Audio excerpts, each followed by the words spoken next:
সূরা আল ফালাক। বিসমিল্লাহির রহমানির রহিম। রহমান রহিম আল্লাহ তাআলার নামে। কুল আউযু বিরাব্বিল ফালাক। হে নবী, তুমি বলো, আমি উজ্জ্বল প্রভাতের মালিকের কাছে আশ্রয় চাই।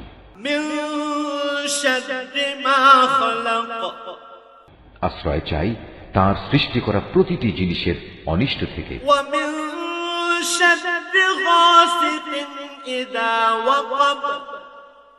আমি আশ্রয় চাই রাতের অন্ধকারে সংঘটিত অনিষ্ট থেকে, বিশেষ করে যখন রাত তার অন্ধকার বিছিয়ে দেয়।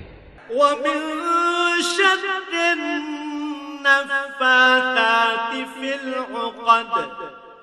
আমি আশ্রয় চাই গিরায় ফুঁক দিয়ে জাদু টোনাকারিনীদের অনিষ্ট থেকে। ওয়া মিন শাররি হাসিদিন ইযা হাসাদ। হিংসুক ব্যক্তির সব ধরনের হিংসার অনিষ্ট থেকেও আমি তোমার আশ্রয় চাই। হিংসুক ব্যক্তি থেকেও যখন সে তার হিংসায় জ্বলে ওঠে।